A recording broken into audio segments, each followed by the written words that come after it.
Ibu, Bapak, saudara-saudariku semua yang terkasih di dalam Tuhan, selamat pagi untuk semuanya. Hidup sederhana, namun tetap sehat senantiasa.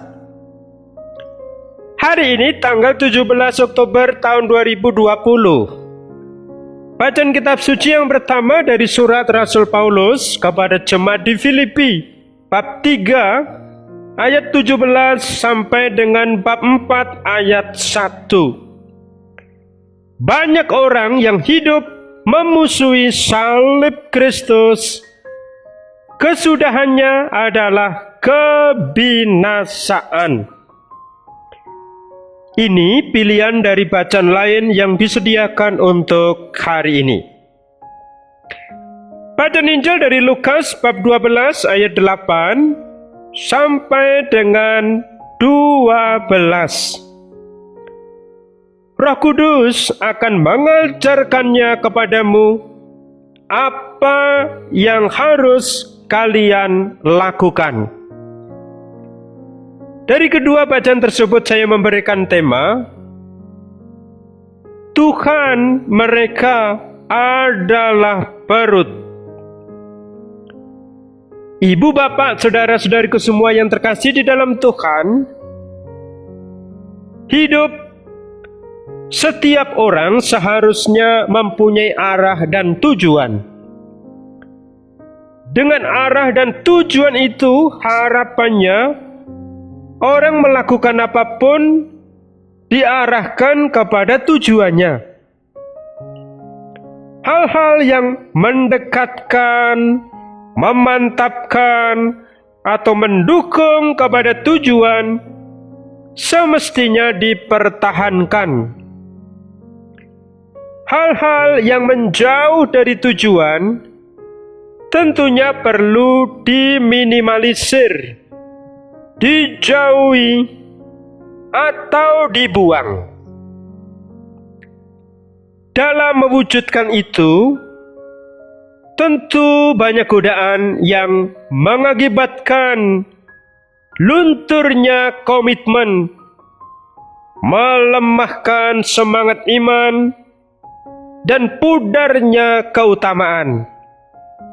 Sebaliknya, godaan bukan hanya menjauhkan orang dari tujuan, tapi menjadikan kebiasaan atau keinginan yang tidak hanya merusak, namun juga untuk kepuasan diri sendiri semata. Dalam istilah Jawa ada ungkapan aluamah. Ini adalah nafsu orang yang selalu ingin memuaskan hasratnya dalam kesenangan makan dan minum. Orang-orang seperti ini mudah sekali gembira kalau selalu tersedia makan di dekatnya. Bisa jadi pengeluaran keuangan paling banyak dalam hal makan.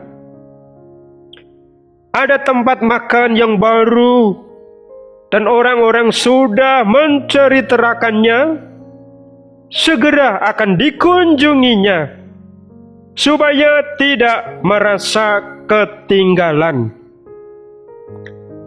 Kalau sudah cocok, orang model seperti itu akan menjadikan warung atau rumah makan atau resto itu sebagai langganan yang pasti akan datang berulang-ulang.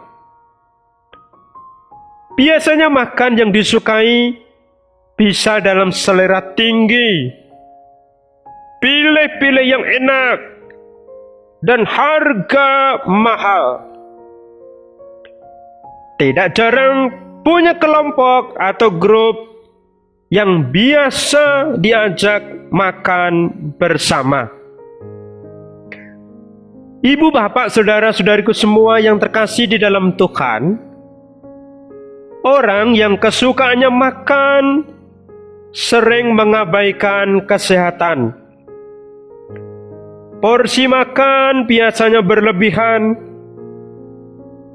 Kriteria pokoknya yang cocok dengan seleranya bisa pasti dihabiskannya. Kalau akhirnya menjadi sakit, lebih sering indikasinya ke kolesterol, asam urat, atau gula, yang menurut pandangan banyak orang, penyakit orang berduit karena makan yang tak terjaga. Sudah terbukti pula orang-orang yang mengabdi perut sering menjadi penyakit atau rajin minum obat sesudah makan untuk menurunkan gula atau kolesterolnya. Di antara orang-orang ini bahkan tidak bisa hidup lebih lama karena penyakit yang seperti dibuatnya sendiri. Ketika diberi masukan oleh orang lain, bisa mengatakan, kalau sudah waktunya mati, ya semua akan mati. Akan kisah-kisah atau kejadian orang-orang yang akhirnya mati muda karena tidak mampu menjaga pola makannya, baik menjadi refleksi kita masing-masing juga. Pengendalian diri tetaplah diperlukan oleh siapa saja, terlebih oleh orang-orang yang menyebut diri sebagai anak Tuhan.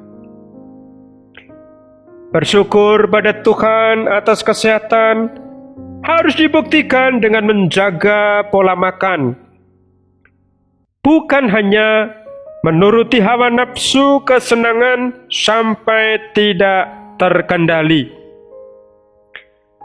Makan sehat tidak harus berlebihan, tapi secukupnya sesuai dengan kebutuhannya. Makanan enak yang ada di mulut kadang tidak membawa kesehatan. Makanan yang tidak enak kadang justru dibutuhkan untuk kesehatan. Dalam menghayati hidup rohani, orang juga perlu berpuasa atau bermati raga. Dengan mengendalikan nafsu makan, orang perlu menyadari bahwa ada orang lain yang lebih membutuhkan atau perlu menyucikan diri dengan membatasi nafsu kesenangan dalam hal makan. Ibu, bapak, saudara-saudariku semua yang terkasih di dalam Tuhan, dalam bacaan pertama Paulus mengingatkan akan adanya orang-orang yang hidup menurut kemauannya sendiri, tidak meneladan orang-orang kudus. Paulus berkata, "Karena seperti yang telah kerap kali kukatakan kepadamu, dan yang kunyatakan pula sekarang sambil menangis, banyak orang yang hidup sebagai seteru salib Kristus. Kesudahan mereka ialah kebinasaan. Tuhan mereka ialah perut mereka. Kemuliaan mereka ialah aib mereka. Pikiran mereka semata-mata tertuju kepada perkara duniawi." Dengan tegas Paulus menyampaikan bahwa kebinasaan akan diterima oleh mereka yang mentuhankan perut mereka atau pikirannya hanya soal-soal duniawi. anak-anak Tuhan sadar bahwa bukan kesenangan yang harus diikuti, melainkan keutamaan-keutamaan diri. Keinginan perut bukanlah hal paling pokok, melainkan sarana pendukung untuk kehidupan. Maka bijaksana mengatur semua kesenangan juga perlu diperhatikan. Berani menahan diri dalam nafsu makan sering menjadi jalan terbaik bagi kesehatan.